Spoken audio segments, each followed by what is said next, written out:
Hi, it's DIY time, and today we are going to make the most basic kimono item.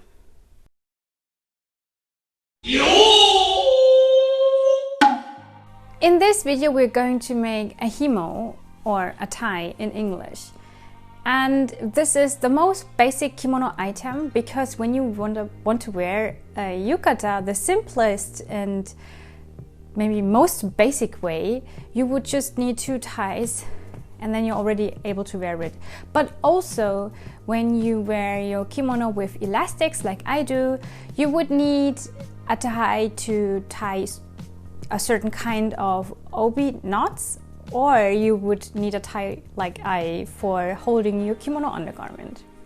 I want to make one today because 2/3 of all my himo are kind of pretty gross already.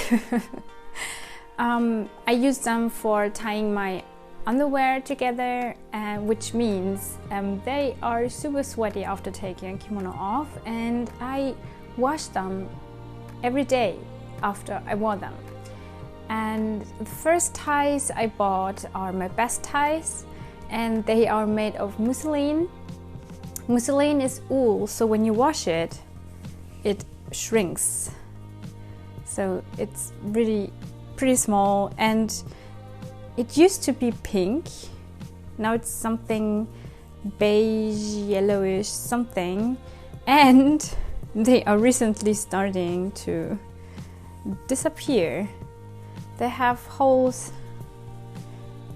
Oh my gosh, yeah. I don't know why. I put so much effort into preserve them. I pressed them and did everything, and when they started to look like this, I was kind of like, nah. So my conclusion is mousseline isn't bad. I think most kimono teachers actually recommend them for beginners. They're okay, but I also have a tie that is made of a normal printed cotton fabric, and this one is pretty awesome and works super well, so I would rather make one of these today than using mousseline. As I am trying to be a very crafty person and I'm sewing a lot, although I'm not good at it, I have a lot of leftovers of old fabric cotton from projects, and I don't need that cotton anymore, so I thought, why not making something usable out of it? And this will also save me some money. I think it's maybe just about $5 or €5 because those ties aren't really expensive in Japan either, but I can figure it's maybe hard to buy one when you don't live in Japan, or you can't find one in your size, and when you make it by yourself you can make it to your own size, and that's a good thing about it. This is, by the way, no tutorial because I'm making this for the first time. It's a little DIY experiment. You can take it as your reference. So today I am trying the easiest way I could find. I'm combining a lot of different techniques I remembered and I found on different blogs. So it's maybe not the very traditional way, but it's hopefully the easiest way, and I really want to show you that anyone can make this. Before we start looking for fabrics, I think it's good to know how long the outcome should be. So first of all, let's take some measurements. The longest tie you will need will be the one over your hip bones. So measure the diameter of your hips, double this, and add about 40 centimeters or 15 inches. That's, by the way, the length that I find very easy to tie. I think most ties are actually about 2 meters and 10 centimeters. This could be too short. I think it's best when you once just measure yourself. The width should be about 4 centimeters to 5 centimeters. That's, I think, 1.5 to 2 inches. Yeah, I prefer wider ties, so I will go with 5 centimeters. Usually when you buy such a tie, they are all just one color or just one pattern made of one fabric. We're going to use leftovers today, so we will have to connect different fabrics and to make one tie out of it. But that's actually not that bad, because one of my friends, she owns her very own kimono brand and she dresses a lot of people every day. She has ties that have a different fabric in the center, so you can always find the center of the tie when you didn't prepare it properly or couldn't drape it before you dress someone up, because actually you're always supposed to take the middle of the tie, because it will really help you a lot. And I find this very, very, very, very nice, so I'm going to take this as reference. So first of all, I want to find a fabric. This is still way too big, I think. And it's too cute. It has gold on it. I think I'm just gonna keep this and maybe make something out of it, or make it into a tie and maybe sell it online one day for $1 or less, because I don't really care how much I get. I just want to get rid of the fabric.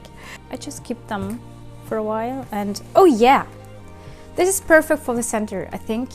And oh yeah, I forgot about you. I totally did. We used this as a scarf. We did a parody of a Japanese comedian who is called Pikotaro.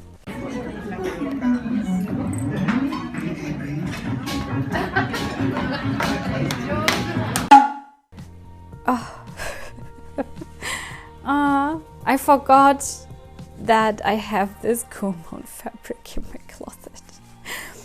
When I started kimono, I wanted to make an han-eri out of this, and it looked awful. A kimono tie with Kumamon on it. Wouldn't that be awesome? He's so adorable. In case you don't know, Kumamon is the official mascot of Kumamoto Prefecture, and he is maybe the most popular mascot in whole Japan. And he is so adorable. I love him so much, and I would love to have a Kumamon tie, but if I do this the first time, I will mess you up. So I will just stick with these two, and we'll see how it will turn out. I have decided to go with the standard size because that works for me, which is 210 centimeter. And I thought maybe the middle would be good for about 20 centimeter, which would give me 95 centimeter on each side. I always sew with 1.5 centimeter sewing allowance, so I need 3 centimeter on every piece for sewing allowance. That would give me 98 centimeter on each side, and the middle should be 23 centimeter. For the width, I have considered to fold it in the middle, so I would need 10 centimeter plus 3 centimeter sewing allowance, which gives me 13 centimeter in total. Then I have measured all pieces of cloth to make sure that they would work with my measurements. Luckily they were pretty long and I didn't have to connect any more cloth. Retrospectively, I would say that I could have made the middle a bit longer, so I could have used only one leopard pattern cloth for one tie, which didn't work. I was not smart enough. You could consider this. And I draft my measurements on the cloth itself, and then I just cut it.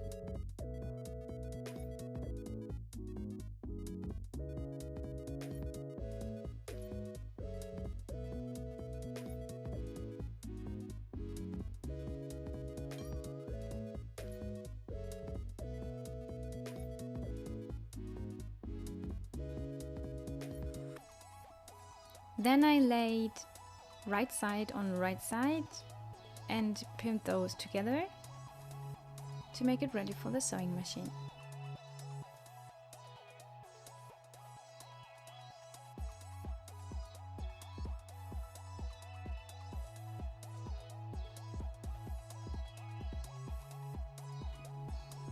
Then I sewed all the pinned parts together.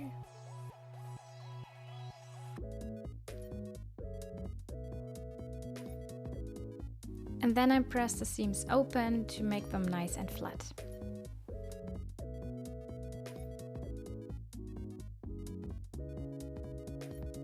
Then I fold the length in half, the wrong side showing up, and pressing it again so I won't need any pins to hold it when I sew it later.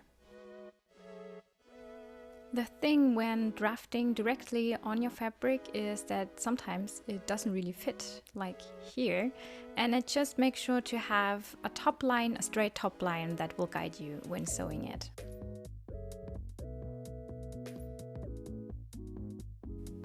I started to sew with the long line.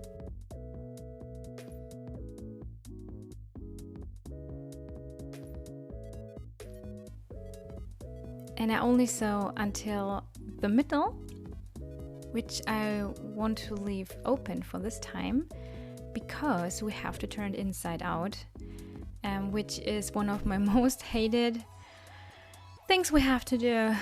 So I leave more than 15 centimeters definitely open because I just really hate it.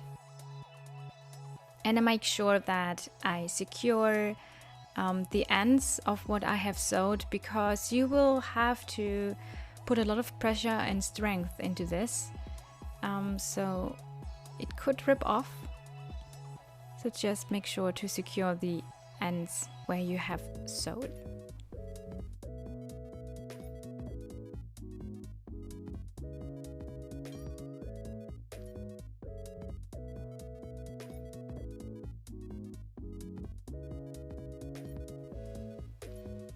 When you have finished the long line, of course you also have to sew the ends together.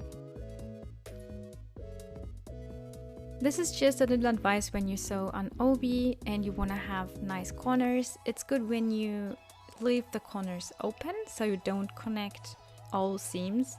This time you don't really have to care about the corners. You will see later why. So I just connected everything because this makes all seams a little stronger, and we will have to tie this and we will wash it a lot. So maybe this time this would be a little better.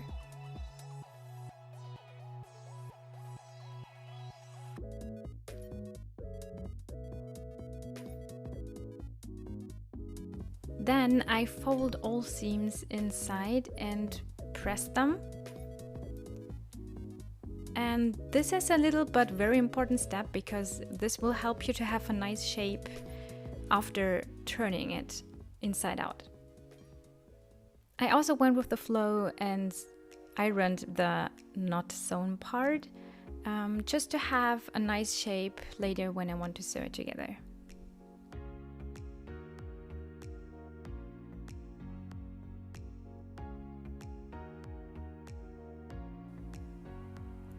And now to my very favorite part, turning it inside out. Take your time, maybe watch a movie or a drama while doing it, because it can be pretty frustrating, and this is the only thing that takes time when making a kimono tie, I noticed.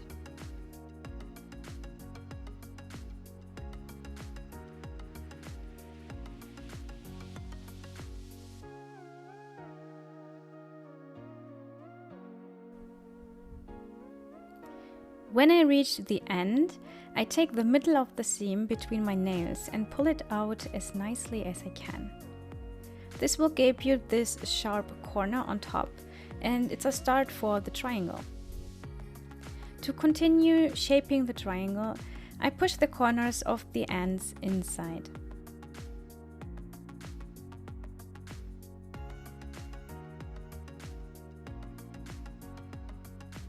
The sharper you want the triangle to be, the more length you have to take from the sides.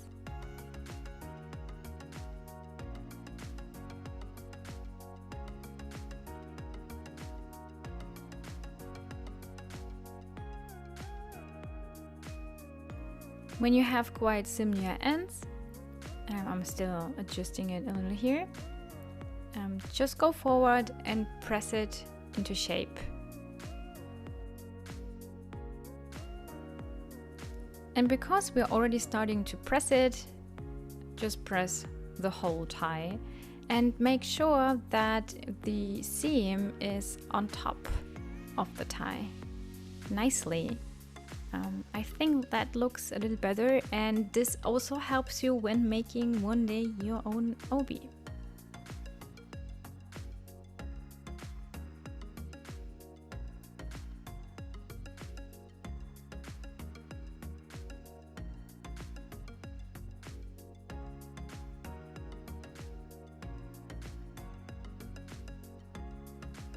Last but not least, we still have to close the open center. You could do this with machine and just sew a straight line on top. I go with the little cooler version and sew it by hand so you can see the seam.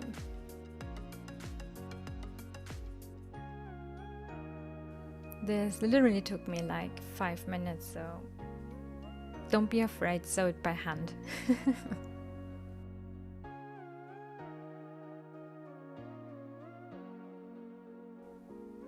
So here is a purchase tie, and this is our new tie we just made. Let's compare them.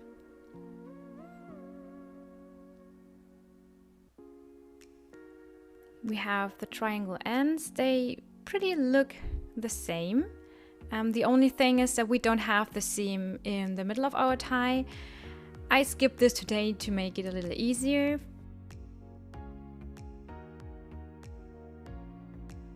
Plus we have this nice plus alpha feature that we have a nice center. I just put it easily together so you can see this is totally the middle of our tie, which will help us when putting on a kimono. I hope you have liked this video. I hope you have enjoyed my not very good sewing skills. If you try it, don't forget to tag me on Instagram or Twitter or somewhere else you can find me. I would be really happy to see your outcomes in your really nice ties. And yeah, feel free to subscribe if you want to stick around with me a little more. If you already subscribed and watched this video, thank you so much. And I will talk to you in my next video. Bye!